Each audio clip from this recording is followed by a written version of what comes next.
30대 여성을 성폭행했다는 의혹에 휩싸인 김웅국 씨 공식 입장을 밝혔습니다. 전혀 사실이 아니다. 강력하게 반박했습니다. 내용 함께 보시죠. 네, 이런 내용입니다. 소속사 드리데닷컴 명의로 공식적인 입장을 냈는데요. A씨와 술을 마신 건 사실이지만 여러 사람이 함께 했었고 나는 아예 골아 떨어져서 그때 성관계 맺을 상황이 아니었다. 이렇게 발끈했습니다. 또 A씨는 미술을 하는 사람이라고 자신을 소개했는데 알고 보니까 보험 설계사였다.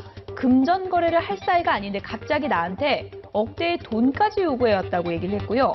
완전히 이거는 계획된 접근이었다라고 했습니다. 네, 이종우 실장님. 네네.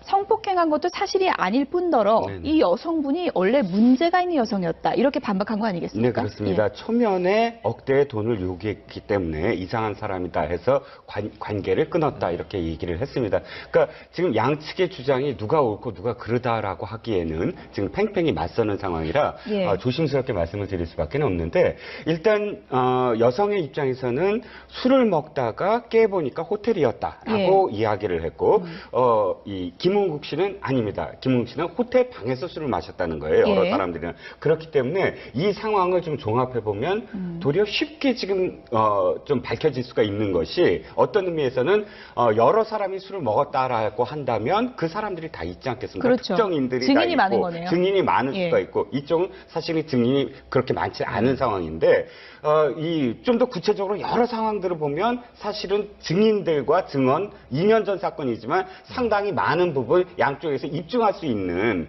양측 증언대로라면 거리들이 많기 때문에 도리어 쉽게 또 증명이 될 수 있을지도 모른다라는 생각이 듭니다. 보험 설계사인데 뭐 미술하는 사람, 미대 교수라 속였다라고 하면서 그 피해를 입었다고 주장하는 여성의 그 증언의 신빙성을 좀 떨어뜨리려는 그런 전략으로도 볼 수 있을 것 같은데요. 일단 자신의 신분을 속이고 다른 불순한 어떤 동기, 그러니까 돈을 목적으로 계획적으로 접근했기 때문에 처음에 본인의 어떤 직업도 거짓말로 얘기했다라고 김웅국 씨는 주장하고 있고요. 근데 반면에 이 여성은 아니다, 나는 미대 교수라고 얘기한 사실 없고 보험 설계사라는 걸 다 알렸다라고 얘기를 하고 있는데 두 사람 사이에 문자나 카카오톡이라든가 메신저가 남아있다면 이 부분도 쉽게 확인이 되지 않을까라는 생각도 듭니다.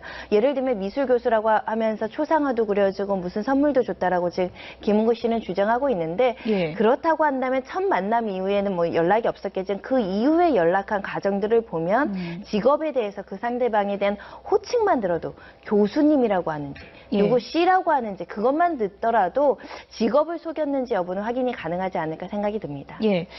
미투 사태가 여러 가지 경우가 있고요. 또 이제 가해자로 지목되는 사람들의 여러 가지 대응법이 있는데 김웅국 씨 같은 경우에는 상당히 빠른 시간 안에 반박을 했고 부인을 했고요. 그리고 심지어는 그 피해 입었다고 주장하는 여성에 대해서 또 공세까지 가하는 모습이기 때문에 어떻게 보면 좀 당당함을 더 피력하는 게 아니냐 이렇게 볼 수 있을 것 같습니다. 그렇죠. 지금까지 양상은 세 가지입니다. 전면 부인, 법적 대응하겠다. 지금 김웅국 씨가 바로 그 태도를 취하고 있는 거고요.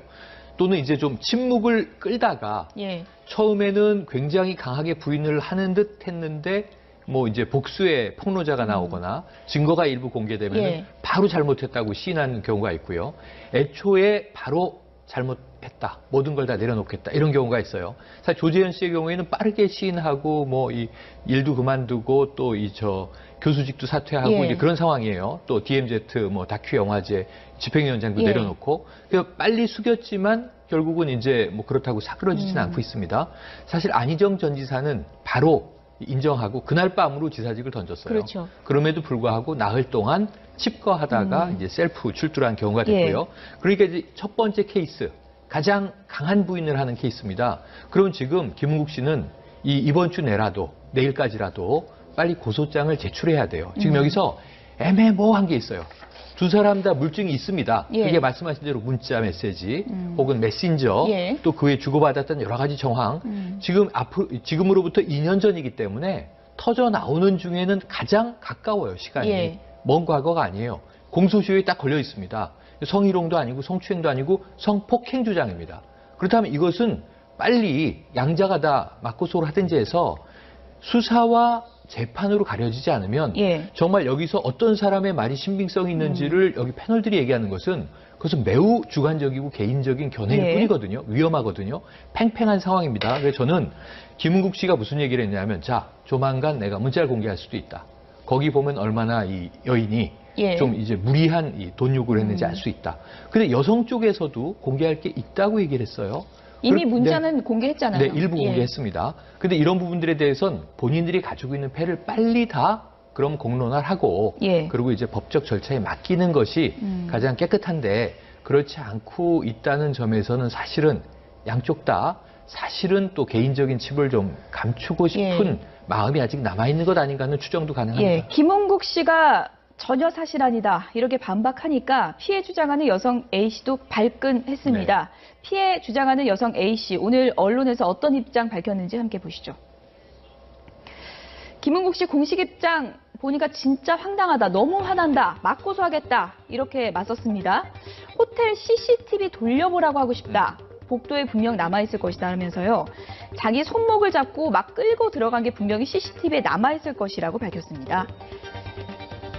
그리고 김은국 씨 주장대로 미대 교수라고 칭한 적도 없고 보험한다고 얘기를 분명히 드렸다고 했고요. 그리고 돈을 요구한 게 아니라 이 성폭행 문제에 대해 사과를 안 하니까 금전적으로도 해달라. 이런 식으로 이제 얘기를 한 거고 구체적 금액은 얘기를 안 했고 받을 마음도 없었다라고 했습니다. 그러니까 지금 양측 주장이 상당히 엇갈리는 건데요. 여성 쪽에서는 호텔로 손목 잡고 끌고 갔고 난 성폭행 당했다는 거고요.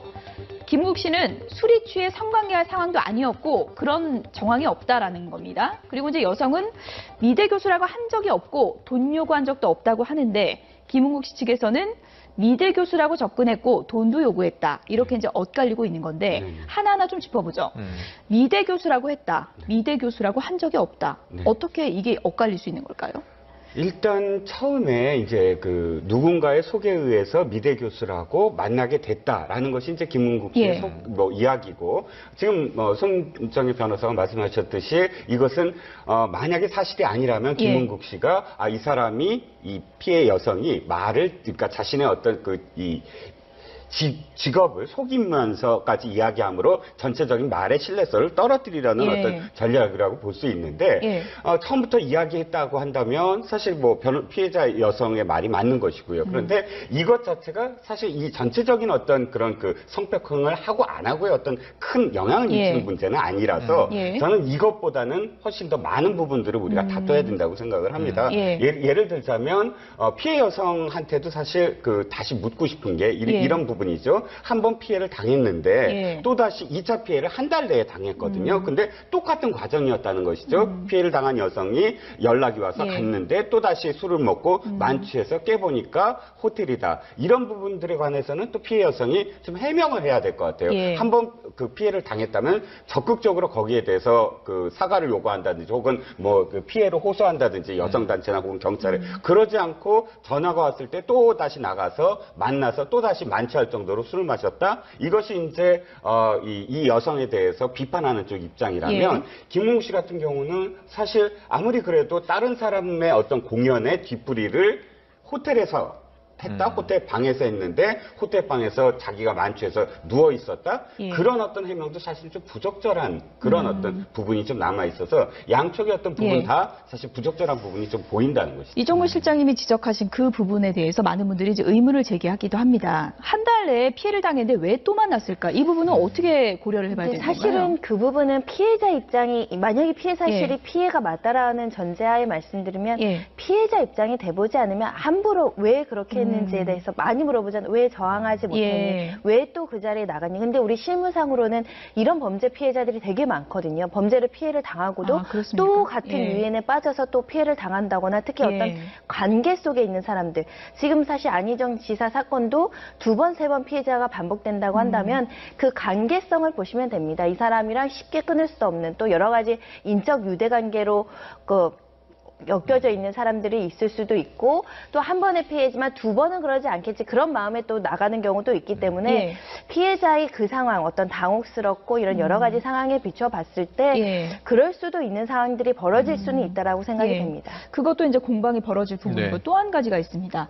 돈을 요구했다고 이제 김은국 씨가 얘기를 맞습니다. 하고 있는 건데 이 피해 여성은 그것을 갖다가 성폭행 그 피해를 보상을 하고 하는데 너무 이제 천연덕스럽게 하니까 내가 화가 나서 한 말이다라고 했거든요. 근데 어쨌든 비슷한 얘기는 했다는 걸 인정한다고 볼 수 있는 것 같아요. 그러니까 이 두 사람 사이에 공통점이 있어요. 이 여성도 돈 얘기를 한 적이 없다 이렇게 얘기하지 않았어요. 돈 얘기를 하긴 했는데 구체적으로는 안 했다. 액수를 이야기한 바도 없고 그 돈을 받을 마음도 아니었다. 근데 이건 좀 주관적이라서 그때 어떤 마음이었는지는 우리가 들여다볼 수 있는 상황은 아니에요.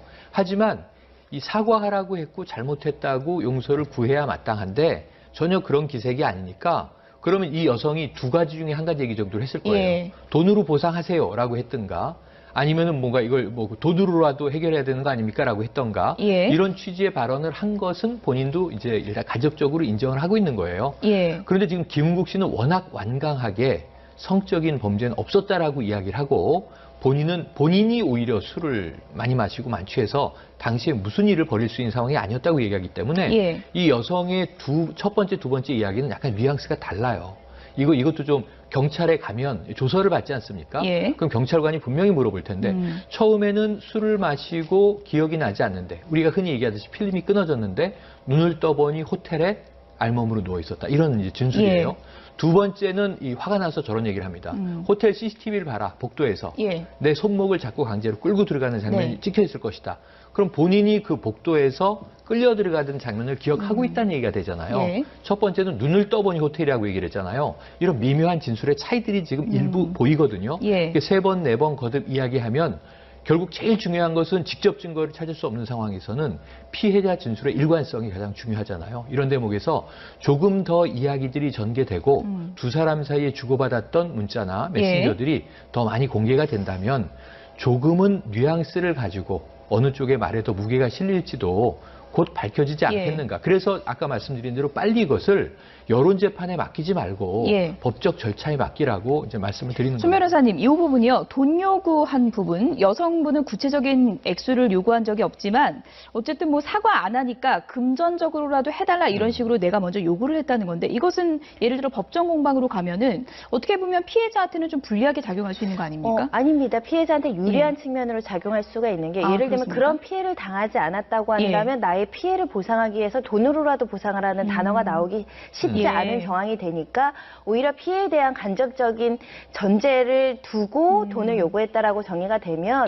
피해자한테 유리한 측면도 있고요. 그러니까 돈을 요구하면서 쓴 단어가 굉장히 중요할 겁니다. 지금 김은국 씨 측에서는 어떤 소송이 벌어졌는데 그 소송 비용을 나한테 달라는 취지로 1억 얼마를 요구했다라고 주장하고 있는데 이 여성은 내가 이런 피해를 입었는데 진정어린 사과가 없으니까 돈으로라도 보상하라고 이야기를 했을 뿐인데 구체적인 액수도 얘기 안 했고 억대를 요구한 적도 없다라는 거고 실제로 받을 마음도 없다라고 하니까 그 돈을 요구한 것이 구두로 대면해서 했다면 증거는 또 없겠지만 혹시라도 그 일부가 여러 가지 SNS나 이런 걸로 남아있다고 한다면 그 정황을 추론할 수 있는 증거는 찾을 수 있다고 생각이 들고요. 그리고 제가 한 가지만 말씀드리고 싶은 게 성폭력 피해자가 돈을 요구한 게 부당한 건 아닙니다. 이 사건과 전혀 상관없이 일반적으로 말씀드리면 폭력의 피해자도 합의금을 요구하잖아요.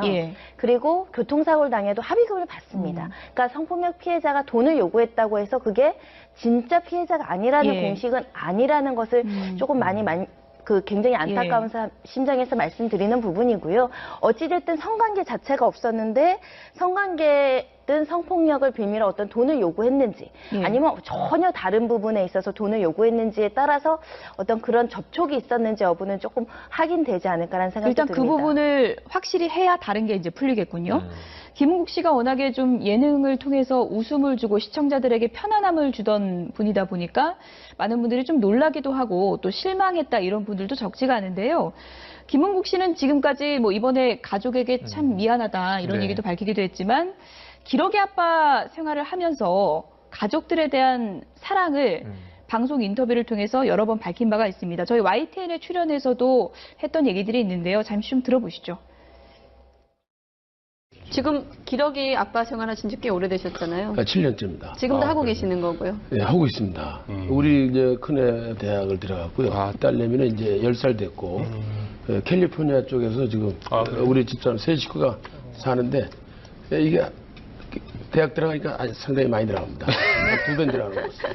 예, 인사 한번 하시죠. 여보 사랑하고, 날씨가 추워지니까 더 쓸쓸하네. 잠도 안 오고, 공부 열심히 하고, 어머니가 열심히 일하고 있으니까 최선을 다해주세요. 사랑합니다. 네. 네.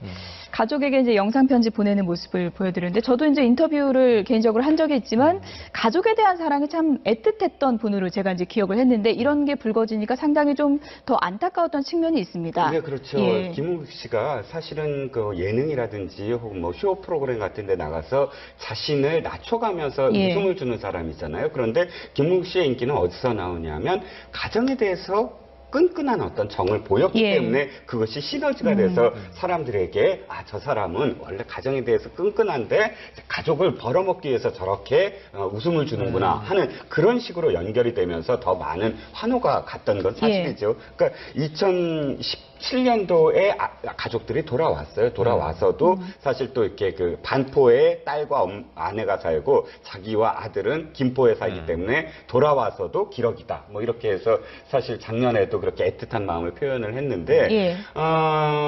뭐 조민기 씨도 그렇고, 뭐 김은국 씨는 아직은 뭐 예. 모릅니다. 사실 여부를 밝혀야 되죠. 사실 여부를 밝혀야 되지만 지금 시청자들이나 홍 국민들이 안타까워하고 놀랬던 건 주로 어떻게 그렇게 가정에 대해서 텔레비전에서 이렇게 안타까워했던 분들이 도리어 이런 어떤 상황이 되니까 더 충격이 큰 걸로 보입니다. 예. 그렇다 보니까 이제 많은 분들이 실망도 하고 충격도 네. 받고 무엇보다 사실 여부를 빨리 밝히는 게 공인으로서의 맞습니다. 책임 아니겠습니까? 일각에서는 미투가 참 좋은 운동인데 네네. 미투의 경계선을 우리가 어디까지 해야 될 것인가 맞습니다. 이 사건을 통해서도 좀 확실할 필요가 있다. 맞습니다. 이런 목소리가 있습니다. 그러니까 이 미투 운동이라는 것 자체가 경계를 자로잰 듯이 자를 수가 없잖아요. 왜냐하면 이 스펙트럼이 막 복잡한 겁니다. 어찌 보면 남녀 관계는 지금 다 미투 안에 그냥 던져지고 있어요. 엄밀하게 보면 정치적 타격은 굉장히 크지만 안희정 전 지사는 미투가 명확하죠. 그렇죠. 이 어떤 권력 관계에 의한 이제 부하 직원이 나 성폭행을 당했다 주장을 폭로한 거니까 이게 가장 이 전형적인 미투입니다. 사실관계는 역시 법적으로 지켜봐야 됩니다. 주장이 다르기 때문에. 왜냐하면 이제 셀프 출두를 해서도 안희정 전 지사는 부인한 것으로 지금 나오지 않습니까? 오히려 이제 자신들의 가족에게 가장 미안함을 토로하고 있고요. 하지만 또 바로 그 절친이면서 충남지사를 거의 따놓은 생각했던 박수현 전 대변인 경우에 지금 후보직을 사퇴했습니다만 이 경우는 미투의 범주는 아니에요. 불륜이냐 아니냐 이 문제를 얘기할 수 있어요. 그래서 우리가 미투의 경계를 고민하는 것보다는 김은국 씨 경우는 어떨까요? 김은국 씨 경우는 경계선에 있죠. 지금. 경계선에 있다고 보십니까? 여성은 성폭행이다. 성폭행으로 기울어지면 이건 미투예요.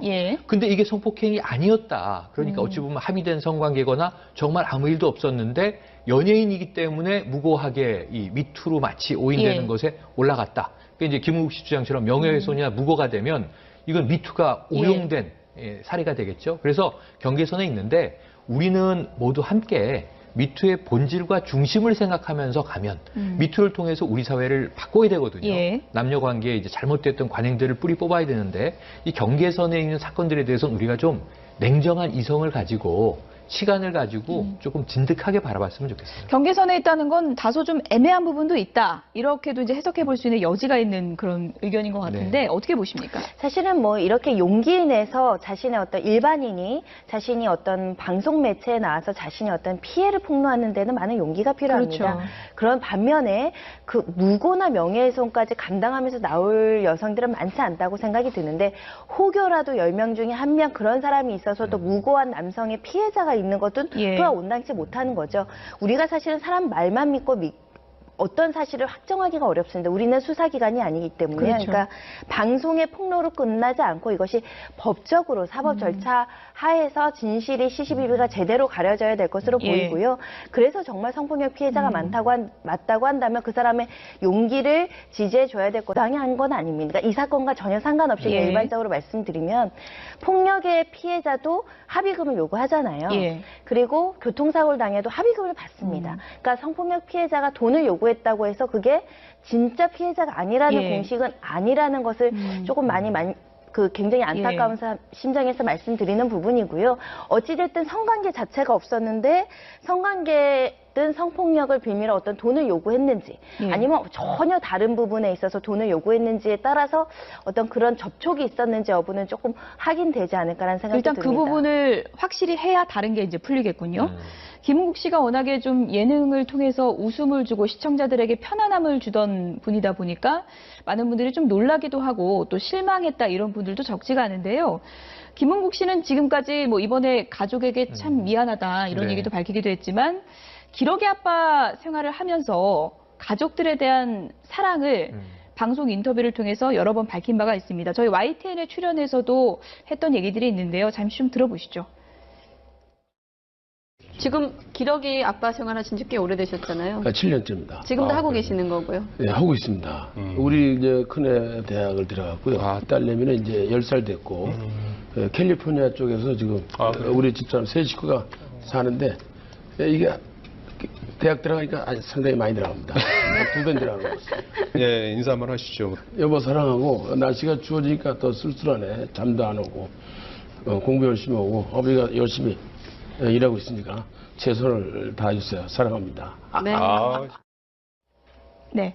가족에게 이제 영상 편지 보내는 모습을 보여드렸는데 저도 이제 인터뷰를 개인적으로 한 적이 있지만 가족에 대한 사랑이 참 애틋했던 분으로 제가 이제 기억을 했는데 이런 게 불거지니까 상당히 좀 더 안타까웠던 측면이 있습니다. 네, 그렇죠. 예. 김은국 씨가 사실은 그 예능이라든지 혹은 뭐 쇼 프로그램 같은 데 나가서 자신을 낮춰가면서 웃음을 주는 사람이잖아요. 그런데 김은국 씨의 인기는 어디서 나오냐면 가정에 대해서 끈끈한 어떤 정을 보였기 때문에 그것이 시너지가 돼서 사람들에게 저 사람은 원래 가정에 대해서 끈끈한데 가족을 벌어먹기 위해서 저렇게 웃음을 주는구나 하는 그런 식으로 연결이 되면서 더 많은 환호가 갔던 건 사실이죠. 그러니까 2017년도에 가족들이 돌아왔어요. 돌아와서도 사실 또 이렇게 그 반포에 딸과 아내가 살고 자기와 아들은 김포에 살기 때문에 돌아와서도 기러기다. 뭐 이렇게 해서 사실 작년에도 그렇게 애틋한 마음을 표현을 했는데 뭐 조민기 씨도 그렇고 뭐 김은국 씨는 아직은 뭐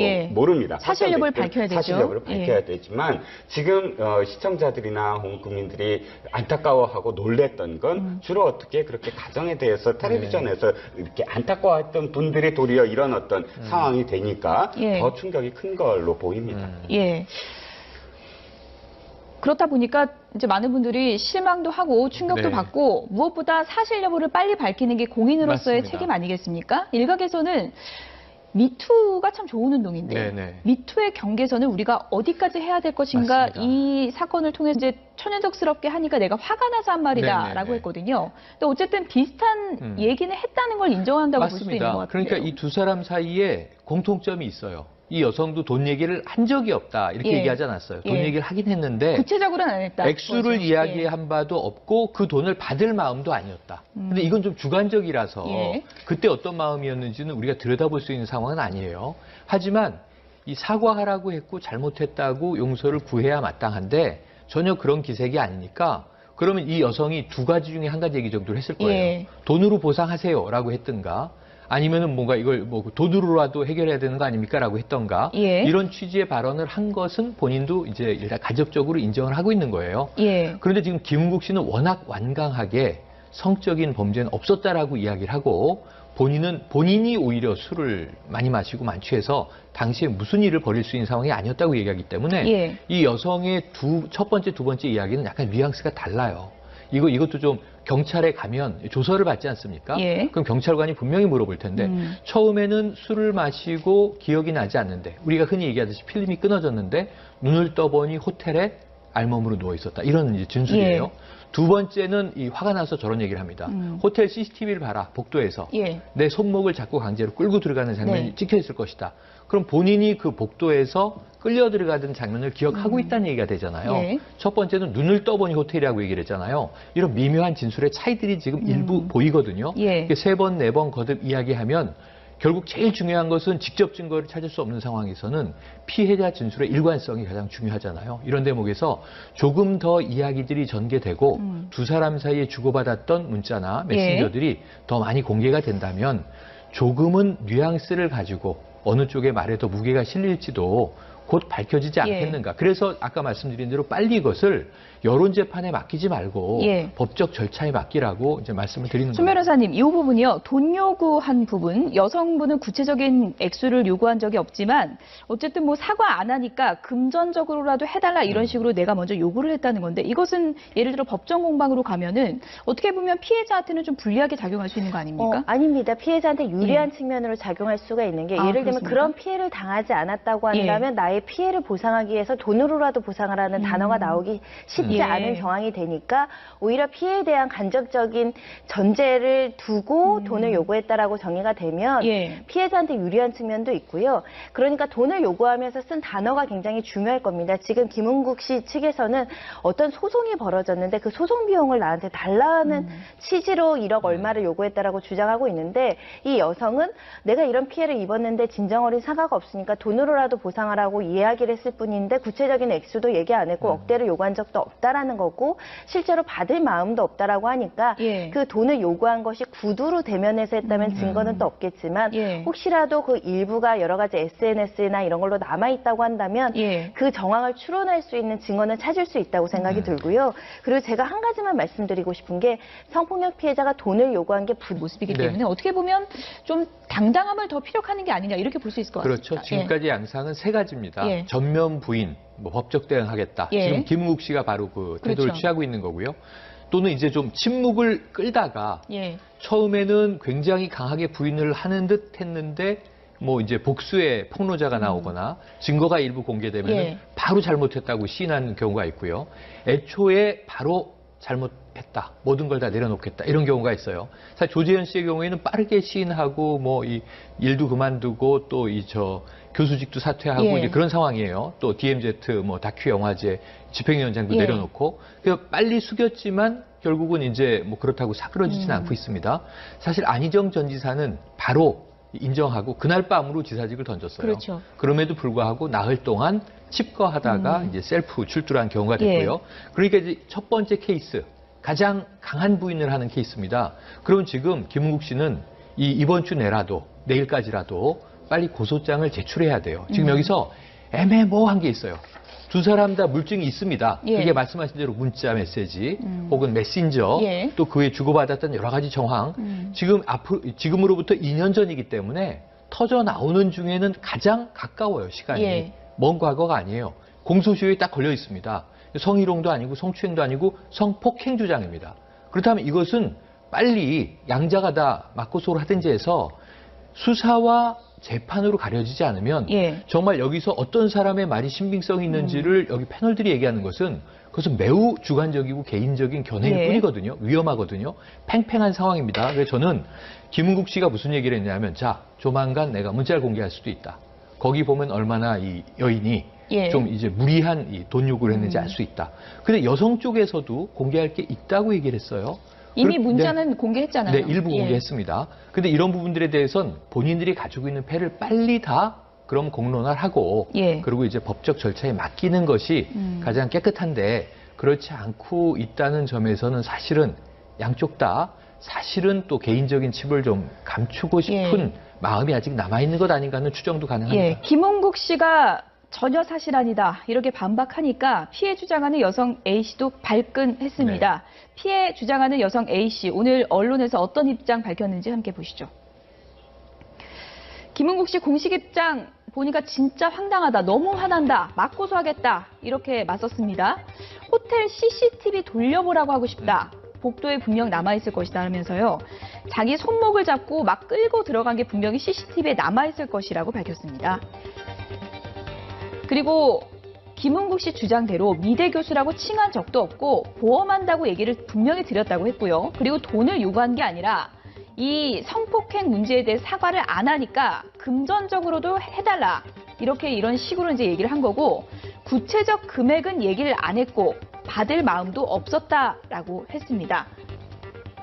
그러니까 지금 양측 주장이 상당히 엇갈리는 건데요. 여성 쪽에서는 호텔로 손목 잡고 끌고 갔고 난 성폭행 당했다. 30대 여성을 성폭행했다는 의혹에 휩싸인 김은국 씨 공식 입장을 밝혔습니다. 전혀 사실이 아니다. 강력하게 반박했습니다. 내용 함께 보시죠. 네, 이런 내용입니다. 소속사 드리데이닷컴 명의로 공식적인 입장을 냈는데요. A씨와 술을 마신 건 사실이지만 여러 사람이 함께 했었고 나는 아예 골아 떨어져서 그때 성관계 맺을 상황이 아니었다. 이렇게 발끈했습니다. 또 A씨는 미술을 하는 사람이라고 자신을 소개했는데 알고 보니까 보험 설계사였다. 금전 거래를 할 사이가 아닌데 갑자기 나한테 억대의 돈까지 요구해왔다고 얘기를 했고요. 완전히 이거는 계획된 접근이었다라고 했습니다. 네, 이종우 실장님. 네네. 성폭행한 것도 사실이 아닐 뿐더러 네네. 이 여성분이 원래 문제가 있는 여성이었다. 이렇게 반박한 거 아니겠습니까? 네, 그렇습니다. 예. 초면에 억대의 돈을 요구했기 때문에 이상한 사람이다 해서 관계를 끊었다 이렇게 얘기를 했습니다. 그러니까 지금 양측의 주장이 누가 옳고 누가 그르다라고 하기에는 지금 팽팽히 맞서는 상황이라 예. 조심스럽게 말씀을 드릴 수밖에 없는데 일단 여성의 입장에서는 술을 먹다가 깨보니까 호텔이었다라고 이야기를 했고 이 김은국 씨는 아닙니다. 김은국 씨는 호텔 방에서 술을 마셨다는 거예요. 여러 사람들이랑. 그렇기 때문에 이 상황을 좀 종합해보면 도리어 쉽게 지금 좀 밝혀질 수가 있는 것이 어떤 의미에서는 여러 사람이 술을 먹었다라고 한다면 그 사람들이 다 있지 않겠습니까? 그렇죠. 특정인들이 증인이 다 있고 많은 거네요. 증인이 많을 예. 수가 있고 이쪽은 사실은 증인이 그렇게 많지 않은 상황인데 좀 더 구체적으로 여러 상황들을 보면 사실은 증인들과 증언 2년 전 사건이지만 상당히 많은 부분 양쪽에서 입증할 수 있는 양측 증언대로라면 거리들이 많기 때문에 도리어 쉽게 또 증명이 될 수 있을지도 모른다라는 생각이 듭니다.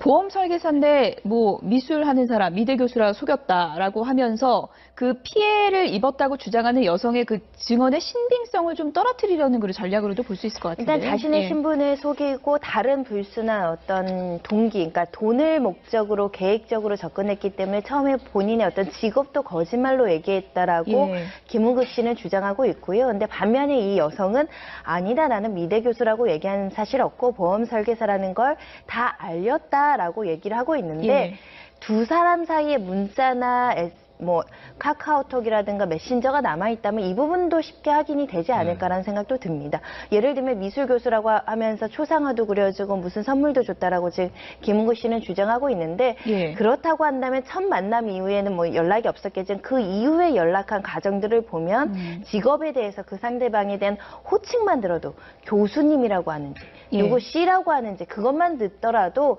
직업을 속였는지 여부는 확인이 가능하지 않을까 생각이 듭니다.